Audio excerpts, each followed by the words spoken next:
Boa noite a todos. É com grande alegria sempre que aceitamos um convite dessa casa querida, de amigos já antigos, para mais um estudo, né?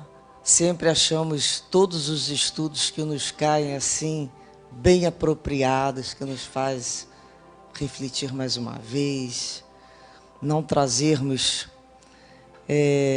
receitas, porque não temos, mas para todos nós um tema sobre o homem no mundo, quando olhamos a nossa sociedade e nos colocamos como homens, mulheres que buscam viver dentro do comportamento cristão, como fazer? Como conviver com tantas diferenças, com pensamentos tão antagônicos, com movimentos ainda de tanta violência?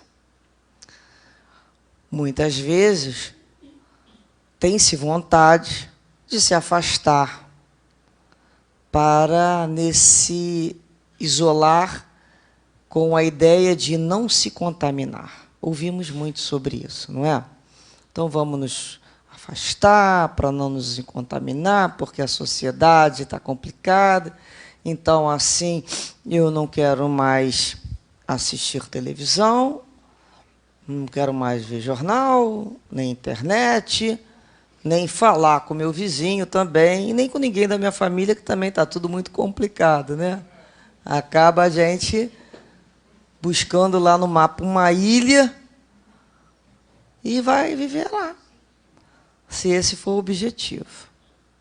Mas a gente já sabe que sozinho nós não conseguimos aprender, nós não conseguimos progredir, porque é justamente o outro que nos fornece a condição de maturidade, quando a gente fala de senso moral. É o outro que nos fornece a oportunidade de discernirmos os comportamentos.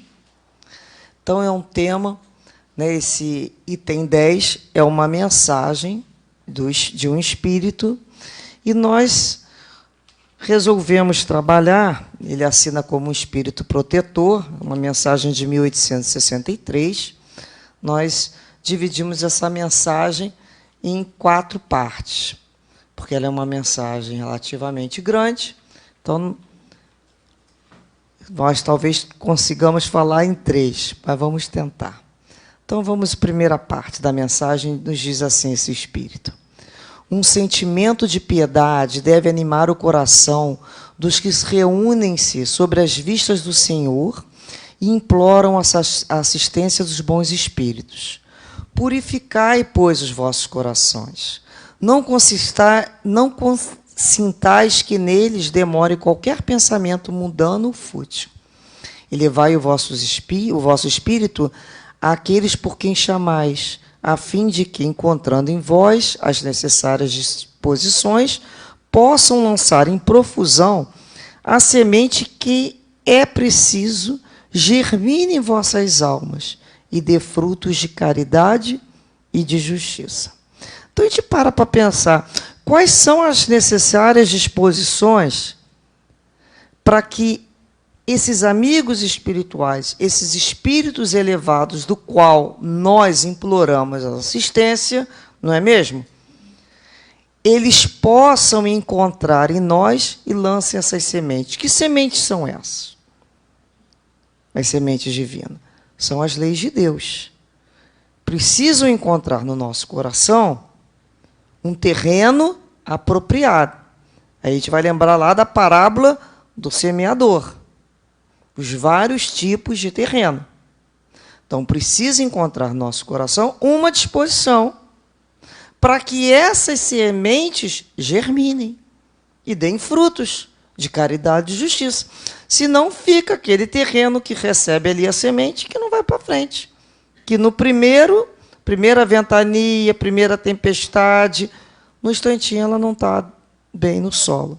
Então, somos como nós nos colocamos diante do mundo. Como é que nós, né, diante desse mundo, de todas as dificuldades que todos falam, nós poderíamos nos encontrar com esse coração? E aí a gente lembrou também de duas passagens de Mateus, primeiro no capítulo 6, que ele diz assim: os olhos são a lâmpada do corpo. Portanto, se teus olhos forem bons, teu corpo será pleno de luz. Porém, se teus olhos forem maus, todo o teu corpo estará em absoluta escuridão. E lá no capítulo 12 ele diz, e repetindo Jesus: raça de víboras, como podem vocês, que são maus, dizer coisas boas? Pois a boca fala do que está cheio o coração. Nós conhecemos essas passagens. Então, só selecionamos aqui a boca e o olho, diante do mundo. Como o nosso olho tem visto esse mundo? O mundo nada mais é do que a representação das nossas luzes internas. Como cada um vai observar. Lembra aquela história que todo mundo comenta do copo com água? O copo, né, tá a água ali no nível 5, em 10 as pessoas falam, uns falam: esse copo está quase cheio, o outro copo está quase vazio. Tudo vai depender do seu referencial.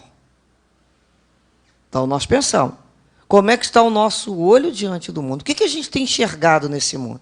E o que a nossa boca tem falado desse mundo? Será que a gente não está colocando o que está no nosso coração? Então, o mundo, ele nos serve para que nós também possamos avaliar essas nossas percepções, porque a realidade não existe. A realidade é Jesus, a verdade é do Cristo. Nós outros temos aspectos dessa realidade, aspectos dessa verdade, que serão construídas de acordo com o nosso interior. Quando nós olhamos, nós somos o quê? Nós somos uma colagem, em outras palavras, de tudo aquilo que lemos, de tudo aquilo que ouvimos, o meio social que vivemos, o processo educacional. Isso tudo foi muito importante. Então, hoje nós temos, né, um arcabouço, tanto moral quanto intelectual, resultante da nossa vida de hoje e das vidas pregressas.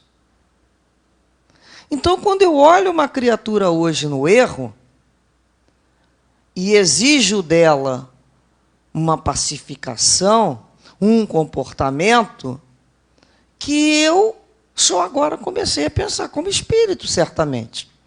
Quanto tempo os meus pés estão lá, né, e meu corpo todo mergulhado em trevas, para que só agora, numa reencarnação, não sei quantas, algum máximo, um finalzinho de última, talvez tenha parado, por arrependimento, para começar a compreender Jesus. Quem sou eu para me arrogar no direito de cobrar o outro lá, que o processo dele seja diferente? Os nossos guias não esperam até hoje. Jesus nos espera até hoje. A gente estudando do jeito que estuda, botando essa semente dentro da gente. Quantas vezes na hora de dar fruto não tem fruto? Na hora que a gente espera que vai agir de uma maneira, não age. Não deu fruto naquela hora. E a gente vai olhar e vai falar, vamos trabalhar melhor essa terra. E o que o outro percebe em mim? Na realidade, às vezes a gente fala, mas eu mudei, e o outro não me viu diferente. O mundo não me viu diferente. Na realidade, é porque não mudamos. Porque o outro percebe a nossa vibração, que ainda tem as marcas no perispírito. Por isso que não é uma coisa a toque de caixa. Nós sabemos que a natureza não dá salto. Entre o fato de conhecer a lei e vivenciar a lei de uma forma de alma completa, automatizada, isso requer tempo, não é mesmo? Então, nós estamos automatizando inúmeras funções. No livro Jesus no Lar, quando puderem, leiam com mais calma, a lição 34 tem como tema a serva escandalizada. Então, Jesus conversando, né, sempre quando demanda lá uma questão, ele vai e conta uma história que abrange, né, de uma forma que a gente possa compreender melhor. Então, ele conta de uma mulher que pediu trabalho lá no reino divino, né? Pediu para trabalhar. Ela bateu as portas do paraíso e rogou trabalho. Então, ela foi atendida e recomendou-se, então, que ela visitasse uma taberna para salvar 2 homens bons que, desprevenidos, se haviam deixado embriagar por insinuações insufladas por espíritos da treva, ou seja, eles foram influenciados. Então, ela foi chamada para ir lá ajudar. Aí, no dia seguinte, ela foi lá dar conta do serviço dela. Ela chorou e explicou, olha, não foi possível porque o recanto indicado estava repleto de jogadores a trocarem palavras obscenas e cruéis. Eu não pude ajudá-los. Então, vem um próximo tarefa. Vai lá no esconderijo, numa floresta próxima, e socorre uma criança desamparada.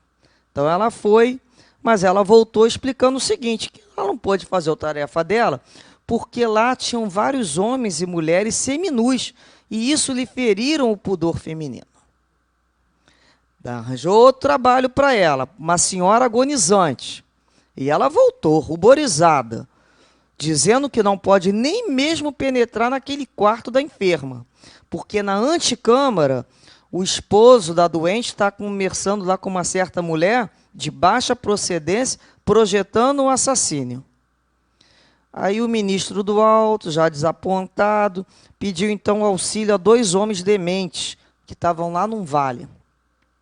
De imediato ela retorna, esclarecendo que não conseguira alcançar o objetivo porque os loucos viviam impressionados com cenas de vida impura e isso lhe causara extrema repugnância. Ou seja, o preposto então, depois de ouvi-la, pediu-lhe amparar uma jovem que se achava em perigo. Mas, em breve, ela regressava, a cooperadora sensitiva, exclamando que ela estava numa festa de gente desregrada, em repulsiva condição moral. Ou seja, ela, durante a semana, inutilmente cultivou ele usa a palavra aqui, ineficiência, sobre vários pretextos. Então, ela procurou de novo o anjo para solicitar mais um serviço e ouviu a seguinte exortação dele: minha irmã, continue por enquanto desenvolvendo o seu esforço nas vulgaridades da terra. Olha só. Ela, por quê? Eu não mereço abeirar-me da vida mais alta? Aí ele diz: seus olhos estão cheios de malícia. E para servir ao Senhor, o servo do bem retifica o escândalo com amor e silêncio, sem escandalizar-se. Então, o mestre calou e concluiu: quem se demora na contemplação do mal não está em condições de fazer o bem. Podemos nos perguntar, ela fez algum mal diretamente? Não. Ela perdeu a oportunidade de fazer o bem. Nós vamos reparar, diante sim, dessas inúmeras histórias como essa que nos é contado pelos espíritos, da mesma maneira, são inúmeros chamados, e que muitas vezes nós nos paramos por questões de escândalo. Esquecido que nós não fomos chamados na Terra para destruir o que está inacabado. Deus não nos chamou aqui para falar, vê o que está ruim e destrói. Aí a gente vai lá, destrói A, destrói B, destrói o trabalho de C, porque está tudo inacabado. Nós não fomos chamados aqui para isso. Nós fomos chamados a cooperar, porque nós também ainda estamos inacabados. Nós somos uma obra inacabada. Então, quando a gente lembra que se o outro está com aquela dificuldade, eu tenho que me lembrar. Eu não posso. Imagina se a gente se escandaliza por todo o trabalho. Então, a gente vai trabalhar no presídio. Aí a gente vai se escandalizar. Como é que fica essa situação? Cada um que conta uma história. Senhor, que coisa horrível. Qual é o escândalo? O que é que a gente não sabe, já que existe? Não é ser humano como a gente? O que se espera? Aquele que já alcançou a angelitude está em outro plano, não está aqui no presídio, né? Então a gente vai lá ajudar outras pessoas. A gente vai se escandalizar pela história que a pessoa conta? Oh, que coisa! São coisas da vida. O que tem mais ainda para nos escandalizar? Ainda tem gente que fala, não esperava ouvir uma coisa dessa. Olha, eu sinceramente, eu acho que tem que ser muito criativo hoje em dia para nos escandalizar, não é? Ser uma situação muito criativa.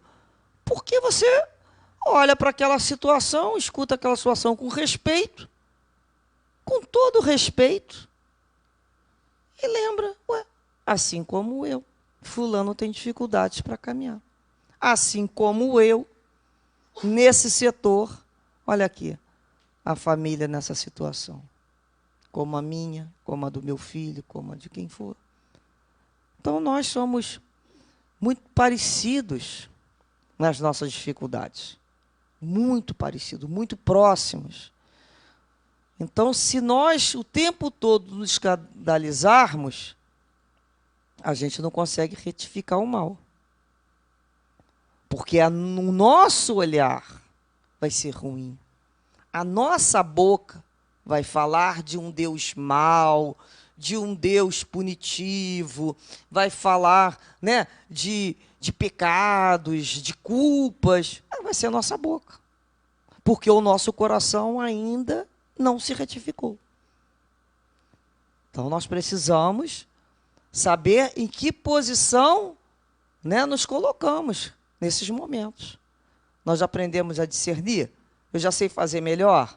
Que bom que aquela situação está ali me alertando situações que eu preciso certamente rever na minha vida. Senão, eu não estaria em contato com aquela criatura. Não teria afinidade para ela ter chegado perto de mim e eu saber da história.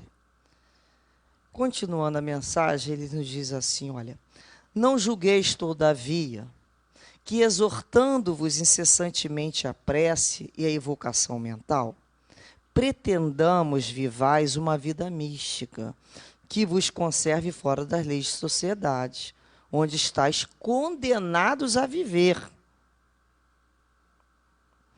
Não. Vivei com os homens da vossa época, como devem viver os homens.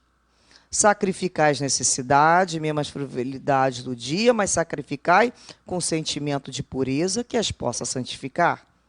Sois chamados a estar em contato com espírito de naturezas diferentes, de caracteres opostos. Não choqueis a nenhum deles, daqueles com quem estiverdes. Sede joviais, sede ditosos, mas seja a vossa jovialidade a que provém de uma consciência limpa. Seja a vossa aventura a do herdeiro do céu que conta os dias que faltam para entrar na posse da sua herança. Não consiste a virtude em assumir de severo e lúgubre aspecto, em repelirdes os prazeres que as vossas condições humanas vos permitem. Basta reporteis todos os atos da vida ao Criador que vos deu. Basta que, quando começardes ou acabardes uma obra, eleveis o pensamento a esse Criador e lhe peçais no arroubo da alma a sua proteção para que obtenhais êxito ou a sua bênção para ela, se a concluíste. Em tudo o que fizerdes, remontai a fonte de todas as coisas, para que nenhuma de vossas ações deixe de ser purificada e santificada pela lembrança de Deus. Então, vejamos bem. Eles logo de início falam da prece e evocação mental. A prece e evocação mental que nós somos, constantemente convidados pelos mentores e guias, espíritos instrutores, é o nosso foco. A nossa visão, daquele que já se viu como espírito imortal, já entendeu qual a finalidade desta breve temporada na Terra, deve ser elevar-se. É a visão mais alta. É entender que Deus é o tema central, é o objetivo das nossas vidas. Então, nós começamos a buscar sempre pensamentos mais elevados. Por isso a prece e as evocações mentais. Nós sabemos disso. Isso é a mente. A mente, ela deve buscar cada vez mais alto. Nós já entendemos as questões das afinidades, nós já entendemos a necessidade das vibrações, né? Porque quando a gente deixa o nosso radinho lá à toa, ele às vezes ainda sintoniza, por hábito, em vibrações muito ruins. Aí a gente vê para aquele radinho e fala, não, isso eu não quero mais não, olha. Isso eu não quero mais. Aí a gente vai lá, mexe no nosso dialzinho, que é a nossa mente, e eleva essa vibração. Nós podemos fazer isso. Nós sabemos reconhecer que, por afinidade, muitas vezes ainda nos relacionamos ainda no tempo dos instintos. Mas nós já temos luz, nós já temos raciocínio. Eu já posso colocar luz nas minhas emoções e falar, que emoção? Emoção, o que é isso? Sentimento, você é um sentimento muito imaturo ainda. Você é um sentimento ainda muito egoísta, que é isso? Então, automaticamente, minha elevação, meu dial não é alto, eu reconheço isso. Automaticamente, não. Mas eu sei manual. Eu já não sou, né? A gente fala, a gente não é mais bobo. Então, a gente vai lá e mexe na nossa mente através de uma prece, busca uma oração, lê uma página edificante, e essa vibração, ela é elevada, para nós nos pacificar. Então, isso a gente entendeu. Mas isso não significa um convite a uma vida mística fora da lei de sociedade.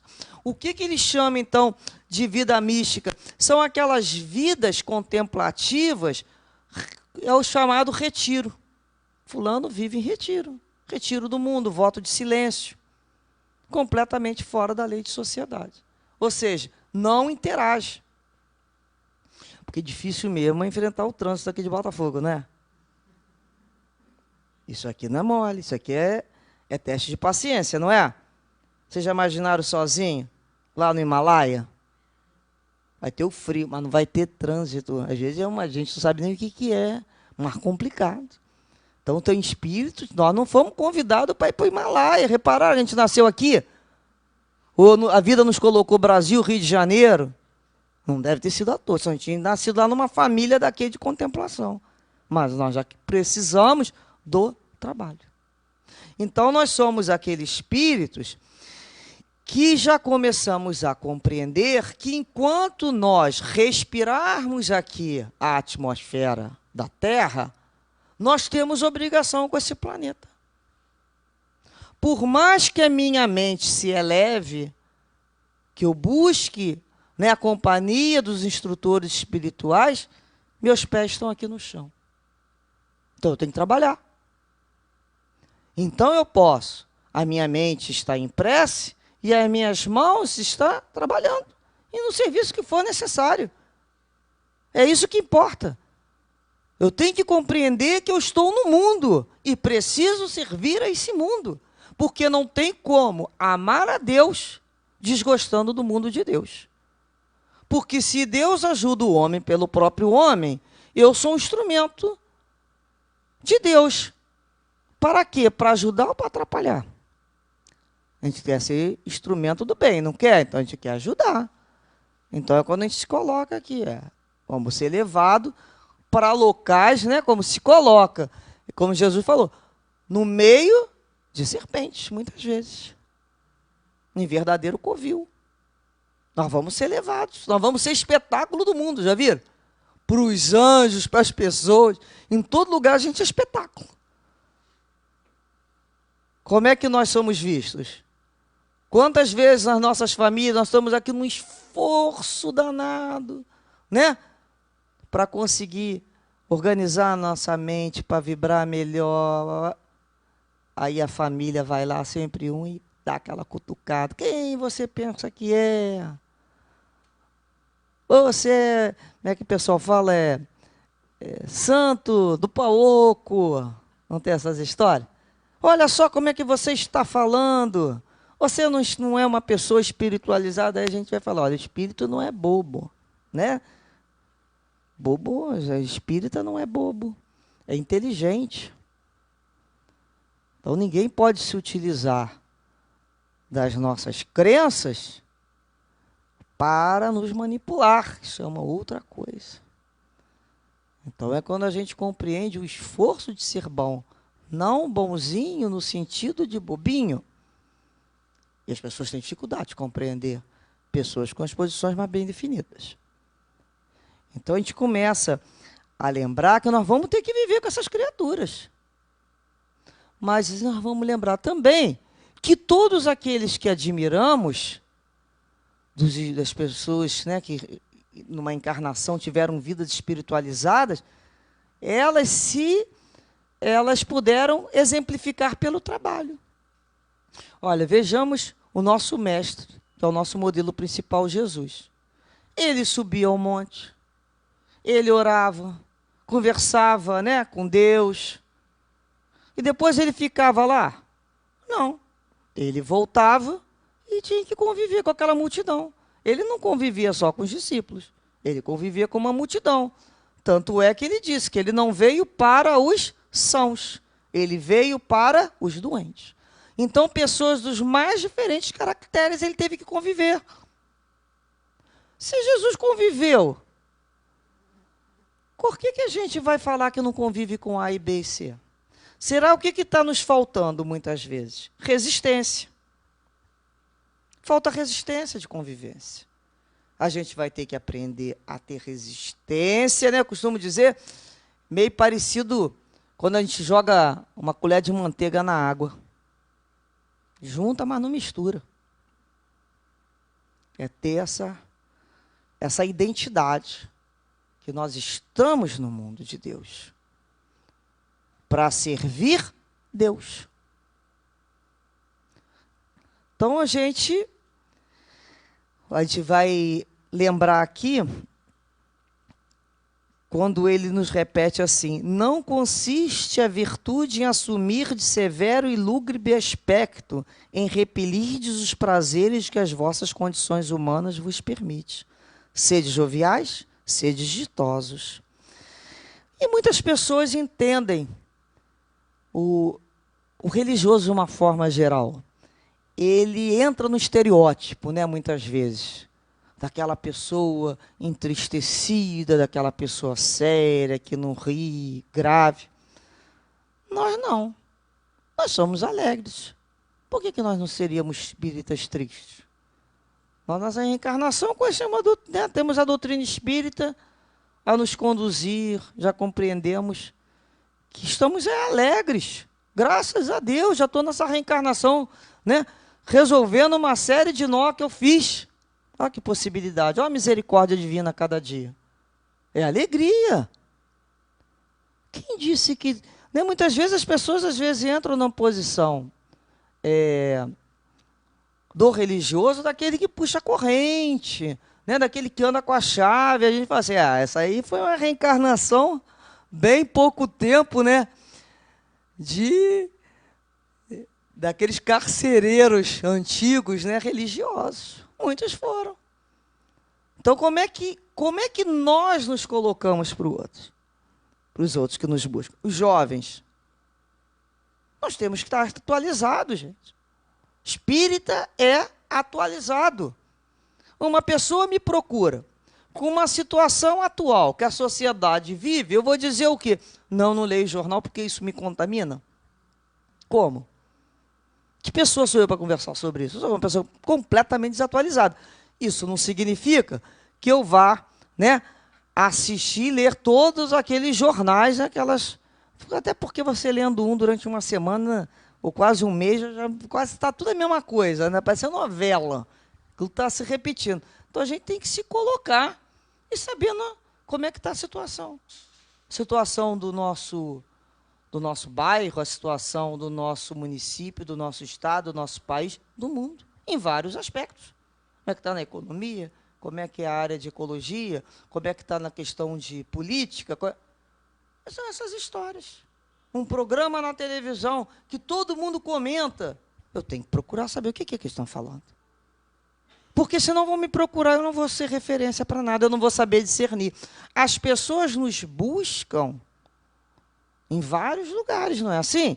Quando a pessoa sabe que a gente é espírita, Você pode estar lá, conversando numa festa, você pode estar lá no salão de cabeleireiro, no barbeiro, vai vir alguém e vai perguntar assim, você como espírita, o que você acha disso? E você tem que sim dar uma opinião.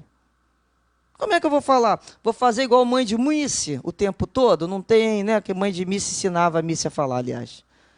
Mice que fala assim, ó, não tem uma opinião formada sobre esse assunto. Quase tudo na época eu estava lendo que falava assim, para sair dessas saias justas. Mas a gente não pode. Qual é a sua opinião? Aí é que mora a situação. A pessoa quer saber a opinião do espírita, que muitas vezes, talvez ainda não seja a nossa opinião. Essa é a situação. E olha como é complicado. A gente está aqui, fala da doutrina espírita, querendo ou não querendo, concordando ou não concordando, a gente está vestindo a camisa da doutrina espírita e representa, sim, formador de opinião. Todos nós. Então, o outro, quando nos olha lá fora, ele não separa. Como se pudesse, né, separar, né, a pessoa física da pessoa espiritual. Isso não existe. É um só. Então, nós seremos responsáveis por tudo que plasmarmos na mente do outro, ou servirmos para o outro de elevação ou de pedra de tropeço. E aí a minha vida particular? Podemos também perguntar. E a minha liberdade de expressão? Ela coaduna? Meu pensamento já está sincronizado com a lei de Deus? Então a gente tem que saber, a gente tem que se conhecer. A gente tem que se conhecer. Porque senão a gente vai sair por aí em rede, né? Como é que se chama essas redes todas aí, Facebook da vida, Instagram e Twitter, colocando opinião ainda de arroubos dos nossos instintos inferiores, onde outros vão ler e vão associar. Olha bem, isso é muito particular. Isso cada um é livre para decidir. Mas eu costumo dizer que somos todos responsáveis por aquilo que os nossos olhos e as nossas bocas falam. Isso nós temos que ter consciência. Então, se eu ainda não tenho condições de falar o bem, eu busco atualmente me calar. Eu estou quase vivendo muda, mas eu sei que não pode ser assim. Eu sei que nós precisamos, né? A gente vai errar muitas vezes. Até tentando acertar, a gente erra. Mas a gente já passa a ser mais cuidadoso. O que eu estou, né, comercializando? O que eu estou colocando em publicidade? É a nossa responsabilidade como espírita. Então, quando ele fala, sede joviais, sede ditosos, né? Não fica triste, não. Aí saem umas pessoas falando umas piadas, né? Daquelas assim de levantar. Aí você vai falar assim para a pessoa, você não gosta dessa piada pesada? Porque é preconceito, é moralista? Não. A gente também já entendeu o quanto as palavras são responsáveis pelas nossas vibrações, pelas nossas afinidades. O que nós estamos atraindo com certas palavras que são jogadas ou vibração ou determinado tipo de espírito. Então, a gente não pode pasteurizar, né? Pasteuriza aquela história. A história é lá. Quando se diz cabeluda, depila ela toda e conta a história de uma forma mais simples. Que aí a gente vai participar, mas não mais daquela maneira. Muitas pessoas também acham que a alegria que são aquelas gargalhadas altíssimas, aquela euforia que mais é tudo, muitas vezes, triste. Muitas vezes é uma tristeza muito grande. E a pessoa ri, fala alto, e fala, eu sou assim mesmo porque eu sou alegre. Geralmente não é muito, né? Porque o alegre mesmo, a gente já entende que é uma alegria né? Ela é interna, ela é de bem, ela é de harmonia. Então, qualquer coisa que altere a harmonia da vida, a integração com a natureza e com o outro, já incomoda. A gente passa já... Né? Vocês vejam bem, ontem nós fomos fazer um passeio, que a gente chama, né, na Floresta da Tijuca, tomar um banho de natureza. Aí nós descobrimos que está na moda lá, hoje em dia, um determinado local, lá na Floresta da Tijuca, que todo mundo quer fazer selfie naquele lugar. Aquilo estava lotado de pessoas que caminharam aquilo tudo, só nem olharam nada, fizeram a selfie, como se fosse aquele checklist, enfim, né? Estou aqui. E era aquela gritaria, completamente diferente do nosso propósito, quando foi buscar a floresta. Para fazer aquela caminhada, para fazer uma contemplação, para fazer uma prece, para fazer, né, aquele processo, né, de se sentir em harmonia com a natureza. Aquilo era um ruído só, era uma balbúrdia. E comentava, as pessoas estão muito alegres. Elas não estavam alegres. Aquilo não é mais alegria. Aí a gente já começa a ver a alegria de uma outra maneira. Como é que uma alegria pode incomodar alguém? Como é que a alegria incomoda os animais? Não pode ser alegria. Então a gente começa a perceber como é que nós já compreendemos a alegria. O que é ser jovial? Então a gente começa a ter uma outra ideia, né, dessas palavras. Tem uma historinha que quem conta é o irmão X, no livro Contos Destes de Outra Vida. É uma história chamada Exame de Virtude. Olha que interessante. A mensagem 9. Ele é um episódio, né, que um orientador do mundo israelita enviou um discípulo, que era um discípulo muito famoso, porque ele sabia interpretar todos os profetas. Mandou ele para uma cidade, porque os habitantes daquela cidade estavam chafurdando-se em vício e enfermidade. Ele mandou ele para lá para prestar um concurso ativo, já que ele é o cara que sabe tudo. Não tem gente que é assim? Sabe de cor e salteado, o Antigo e o Novo Testamento. Então, vamos mandar ele para lá. Então, 2 lustros correram. E as notícias foram cada vez mais inquietantes. Então, o guia do povo chamou esse enviado, que já compareceu mostrando, né, na túnica lirial e no semblante mortificado de Jesus, uma rigorosa observância à lei. Ele foi chamado para o seguinte: olha, você foi mandado para lá, e a estatística, né, deve ter sido assim, só piorou, não tem resultados. O que aconteceu? Então ele diz assim: mestre, para dar exemplo de virtude, retirei-me para o campo, onde todos sabem que existe. Aí o mentor falou assim: compreendo. A solidão é necessária para que o pensamento se refaça com a inspiração divina. Contudo, sem ligação com as criaturas humanas, é impraticável qualquer obra de auxílio. Então, muitas vezes, nós precisamos, sim, refazer os nossos pensamentos, tirar férias, viajar, ir para outros lugares, mas sempre com a ideia de arejar essa mente para poder voltar, e não viver em contemplação. Depois ele diz: para não errar, eu vivo em completo mutismo no fervor da oração. E o mentor diz: medida essencialmente importante, mas, ainda que tenhamos que aprender em dura experiência, é preciso falar para que o bem seja feito. É preciso falar. Aí depois ele disse: olha, para expor a pureza dos meus sentimentos, eu visto-me exclusivamente de branco. Aí o mestre falou para ele: olha, costume honroso. No entanto, isso não deve impedir que a nossa roupa se anedoie no trabalho de ajuda aos outros para ser novamente lavada em momento oportuno. Não há nada, né, que o sabão não lave, só a consciência que ele não consegue, né, limpar. Então, é trabalho mesmo, é para sujar mão, roupa. E depois ele continua: olha, minhas refeições são apenas de ervas. Aí o outro falou: olha, hábito excelente. Contudo, para trazer o corpo em condições de servir, é importante não desertar do sistema da alimentação comum, e embora seja nossa obrigação garantir a simplicidade e fugir aos desregramentos, usando a carne, o leite, os ovos, as folhas, os frutos e as raízes dos animais e os frutos e as raízes dos animais e das plantas estão somente na cota indispensável à manutenção da existência.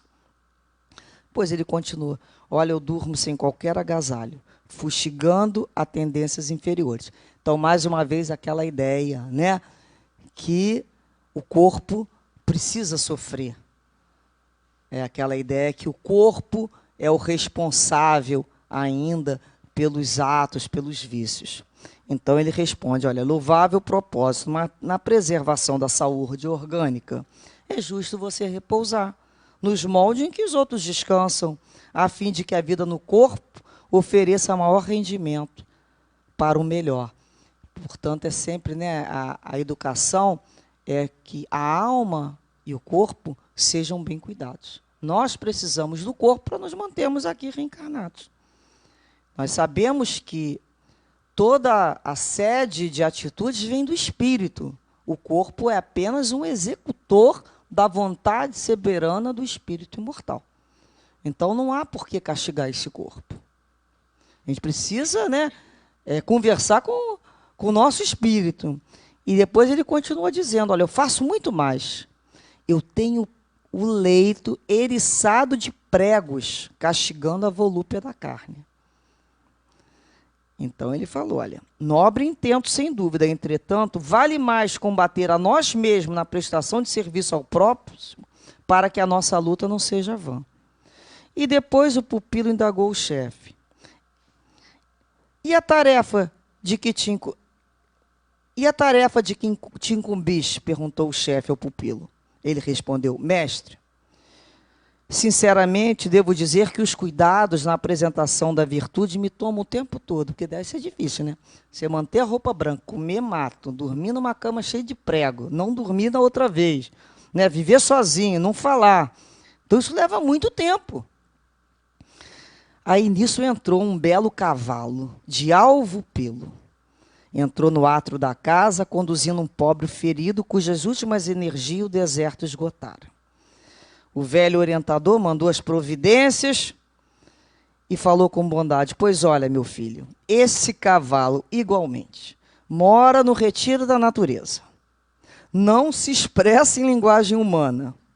Veste-se todos em cabelo cor da neve. Come apenas a erva que brota do chão. Dorme ao relento. É calçado de cravos perfurantes e não passa de um cavalo.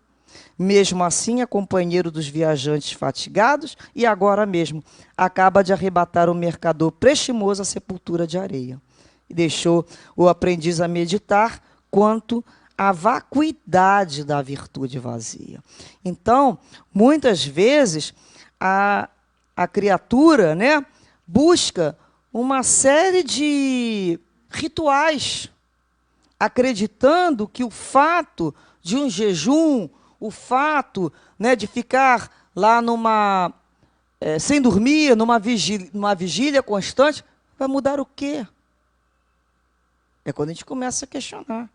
Espera aí, eu preciso agir. É isso que nós precisamos. É o entendimento, é a fé, é a consciência com a ação. Precisamos transformar essas sementes em frutos. São essas sementes que todos nós buscamos há quantos anos? Ou há quantas reencarnações? São sementes divinas. Estão em nós. Esperando a oportunidade, né, que a gente fala, para brotar. E muitas vezes nós sabemos o que fazer. E outras vezes nos falta a coragem. A coragem de vencer a nossa preguiça, a nossa má vontade, fazer os esforços. Às vezes nos falta coragem, porque nós já sabemos aquilo que nos faz mal e não conseguimos, muitas vezes, evitar. Depois ele continua a lição dizendo assim, a perfeição está toda, como disse o Cristo, na prática da caridade absoluta.